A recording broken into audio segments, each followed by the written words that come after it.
કૃષ્ણકુમારસિંહજી ગયા પછી કદાચ પહેલી વખત એ વંશનાથમાંથી આદરણીય રાજકુમાર અહીંયા આવ્યા છે. આજના દિવસને હું સાવરકુંડલા માટે ઇતિહાસની અંદર લખાયેલો દિવસ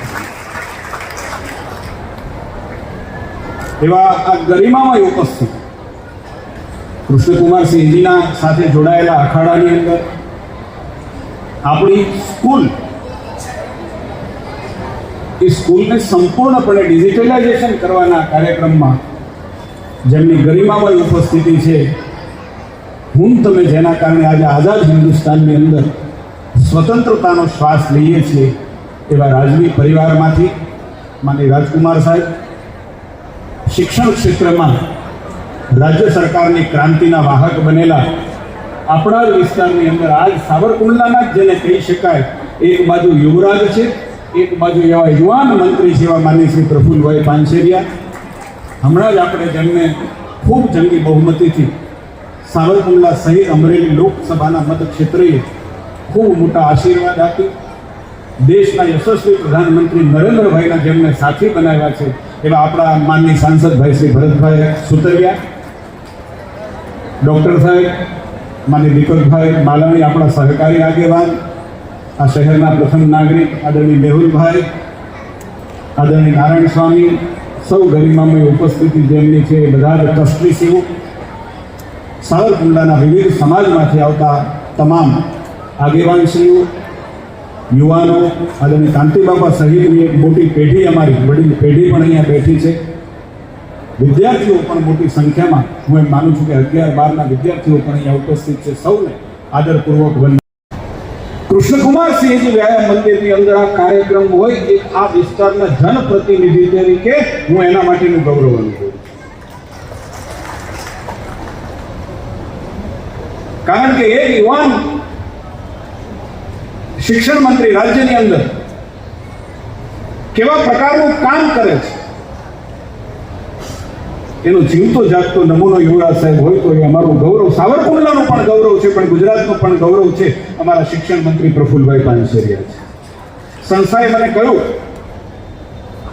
કે શિક્ષણ મંત્રીને લાવવા છે. મેં કહ્યું કે આપણા જ, આપણે કંઈ મહેમાન નથી, કારણ કે એનું ઘર પણ આ જ વિસ્તારમાં છે, એનું મોહાર આ જ વિસ્તારમાં, અને સૌથી મોટી ગર્વની વાત છે કે આપણે બધા મૂળ ભાવનગરના છે, કે જે ભાવનગરને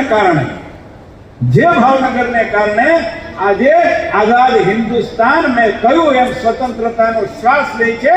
એના કારણે આપણે છીએ, કારણ કે દેશની અંદર જ્યારે આઝાદ હિન્દુસ્તાન કરવા માટે અંગ્રેજોએ જ્યારે શરૂઆત કરી, 15મી ઓગસ્ટે નક્કી કરી, અડધી રાતે આઝાદી મળી, પરંતુ 562 રજવાડાને એક કરવા માટેની ટાસ્ક જ્યારે સરદાર પટેલને મળી, સરદાર પટેલે નક્કી કર્યું કે મારા દેશના રજવાડાઓને એક કરીને એક દેશ બનાવવા હોય તો મને કહેતા ગર્વ થાય કે હું જે રજવાડાનો નાગરિક છું એ રજવાડાના રાજવીએ એમ કીધું હતું કે રાષ્ટ્ર માટે જરૂર હોય ને તો પહેલું રજવાડું મારું હતું.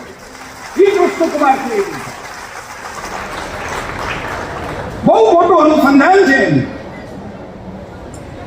કે જ્યારે સરદાર સાહેબે વિનંતી કરી કે પહેલું રજવાડું કોણ આપે, ત્યારે એની પહેલ કોઈએ કરી હોય તો કૃષ્ણકુમારસિંહજીએ કરી છે ને, એના વંશજે.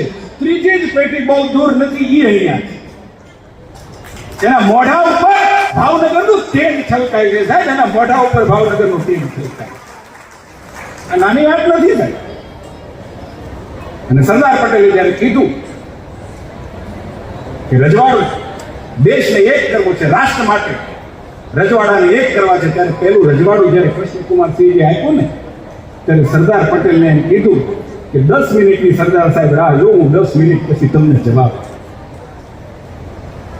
સરદાર સાહેબના મનમાં અનેક કલ્પના હોય 10 મિનિટની અંદર થઈ હશે કે મહારાજા હા પાડવાના છે, મહારાજા ના પાડવાના છે, મહારાજા કોઈ શરત રાખવાના છે, કેટલીક સંપત્તિ પોતાની પાસે રાખવાના છે, શું શરત હશે ખબર નહોતી. 10 મિનિટમાં મહારાજાએ મારું તમારું ગૌરવ એ રાજમાતાને ફોન કર્યો, વિજયાબાને ફોન કર્યો કે દેશને જરૂર છે આજે રજવાડાની, હું રજવાડું આપું છું, પણ મેં સરદારને એવું કીધું છે, સરદાર સાહેબને, કે 10 મિનિટ રાહ જો, હું રજવાડું તો આપીશ, પણ 10 મિનિટની રાહ જો, હું તમને 10 મિનિટમાં જવાબ આપું છું.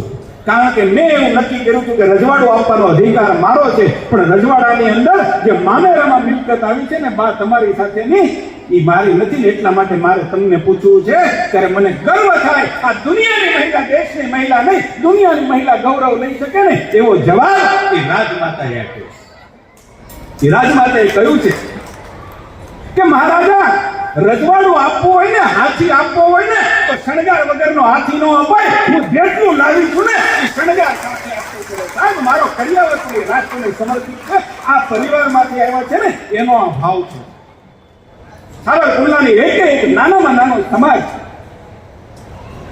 આજે ત્રીજી પેઢીનું જે સન્માન કરે ને, એમાં આ પરિવારની રાષ્ટ્ર ભાવનાને સલામ કરતી મને તમને દ્રશ્યમાન થાય ને, દ્રશ્ય મેં આજે જોયું. મને બહુ આનંદ છે કે મહારાજા અને એની દીર્ઘ દ્રષ્ટિનો ઇતિહાસ મેં વાંચ્યો નથી, પણ ઇતિહાસ મેં અવશ્ય સાંભળ્યો છે કે આ પરિવારની સાથે મારો પરિવાર બહુ અંગત રીતે જોડાયેલો છે. બહુ જ અંગત રીતે આ સંઘ અમારું બહુ અંગત રીતે જોડાયેલું. આમાં પરિવારનું મોસાળ કહી શકાય આ સંઘ. કારણ કે રાજમાતાના વેલભાઈ રાજસંગ હતા, વલ્લભ બાપા કસવાળા, અને એટલે અમારો પરિવાર એમની સાથે ખૂબ અંગત રીતે જોડાયેલો. એમના દાદા, અને જ્યારે મારા પિતાજી અહીંયાથી સાવરકુંડલામાંથી ચૂંટાઈને ગયા હતા, એની સાથે સ્વતંત્ર પાર્ટીના ધારાસભ્ય રહ્યા હતા, અને એ જ પાર્ટી ઉપર બેસતા. શિવા બાપા, શિવભદ્રસિંહજી અને ભગવાન બાપા એ જ પાર્ટી ઉપર સ્વતંત્ર પાર્ટીના ધારાસભ્ય. અને મને એ પણ ગર્વ થાય છે કે આ પ્રસ્થા વત્સલ રાજા એ અમારી સાવરકુંડલાનું ખેડૂત વિદ્યાર્થી આશ્રમ અને અમારા પ્રતિનિધિ બેઠા હશે. પટેલ બોર્ડિંગમાં પણ એમના કદાચ એમના કર કમલોથી એમનું નિર્માણ થયું. એવી અનેક સંસ્થાઓ આજે કાઠી બોર્ડિંગની પણ મુલાકાત લીધી. પરંતુ મારે વાત એ કરવી છે કે મહારાજાની દીર્ઘ દ્રષ્ટિ, હું તમે આજે જે ચિંતા કરીએ છીએ ને પાણીની, એ ચિંતા મહારાજા ત્યારે રાજવી હતા, 1800 ગામના પાદરના ધણી હતા, પરંતુ પ્રજાની પીડા શું છે ને એની ચિંતા કોઈ રજવાડું કરતું હોય અને રાજા કરતા હોય તો એનું નામ કૃષ્ણકુમારસિંહ. એ વખતે દુનિયાના શ્રેષ્ઠ એન્જિનિયર વિશ્વસરૈયાની ખોજ કરી. જ્યાં હતા ત્યાંથી વિશ્વસરૈયાને લાવી અને ભાવનગરની અંદર ગૌરીશંકર તળાવ અને ગોમતેશ્વર તળાવ આજના એન્જિનિયરો નથી બનાવી શક્યા. આજે મારી તમારી સામે નમૂના છે કે આ બે તળાવની વિશેષતા એ છે, વિદ્યાર્થીઓ, તમને ખ્યાલ નહીં આવે કે આપણે જે અત્યારે જે ડેમનું નિર્માણ થાય છે, એ ડેમની અંદર એના ગેટ છે, મિકેનિકલ ગેટ. બરાબર, એ ગેટને તમારે ઓપરેટ કરવા પડે. તમે એને ખોલો, ઈચ્છા થાય સ્વિચ પાડો ઇલેક્ટ્રિક મોટરથી તો એ દરવાજા ખુલે. વોટરનું લેવલ, જે રિઝર્વેર વોટરનું લેવલ રાખવાનું, એની કરતા વોટરનું લેવલ વધે એટલે તમારે સ્વિચ, એના ઓપરેટર જોઈએ. આ અદ્યતન નમૂનો ટેકનોલોજીનો, મિકેનિકલનો અદ્યતન નમૂનો એટલે ગોમતેશ્વર તળાવ. એક લેવલે પાણી જાય, ઓવરફ્લો થાય એટલે ઓટોમેટિક દરવાજા ખુલે એવો ઉત્તમ નમૂનો ભારતની અંદર કોઈ હોય તો એનું નામ આ ગોમતેશ્વર. હું ત્યાં ગયો છું, એ જોવા માટે ગયો છું, અને મેં ઇરિગેશનના એન્જિનિયરોને એ વખતે વિનંતી કરી કે 3 વર્ષ પહેલા કે આવા પ્રકારની મિકેનિકલ જે સિસ્ટમ ત્યાં લગાવી છે એનો ઉપયોગ કર્યો છે. એ ઉપયોગથી પણ જો ભવિષ્યમાં તળાવનું નિર્માણ થાય તો જોખમ વગરનું છે. આ એ વખતની દીર્ઘ દ્રષ્ટિ, એ વિચાર કર્યો છે. પાણી માટેની સુવિધા ઉપલબ્ધ કરાવવા માટે વિશ્વના ટોચના એન્જિનિયરોને બોલાવી અને આ કામ કરવું, એ વખતે લિમિટેડ સંસાધનો હોવા છતાં આ કામ કરીને મહારાજાએ બતાવ્યું છે ને, આ મારું તમારું ગૌરવ છે. જ્યારે રંગોળાનો ડેમ બનાવ્યો હશે અને રંગોળાના વિસ્થાપિતોને જ્યારે વસાવવાના હશે ત્યારે મહારાજા સાહેબે એ સાવરકુંડલાની ધરતીને પસંદ કરી છે. આજનું વિદ્યાનગર ના નામે છે, રાજમાતાના નામે આપણું વિદ્યાનગર, એ રાજમાતા પોતે ત્યાં આવ્યા અને એનું તોરણ વિદ્યાનગરનું બાંધ્યું અને રંગોળાના વિસ્થાપિતોને આપણા વિદ્યાનગરની અંદર વસાવ્યા છે. મને આનંદ સાહેબની વાતનો છે કે જે પાણીની ચિંતા કૃષ્ણકુમાર સિંહજી પોતાની પ્રજા માટે કરતી હતી, એ જ ક્યાંક વારસો વિદ્યાનગરને મળ્યો છે. મને કહેતા આનંદ થાય છે કે 15મી ઓગસ્ટે વિદ્યાનગરના લોકોએ સંકલ્પ કર્યો. આ કાર્યક્રમ નક્કી નહોતો.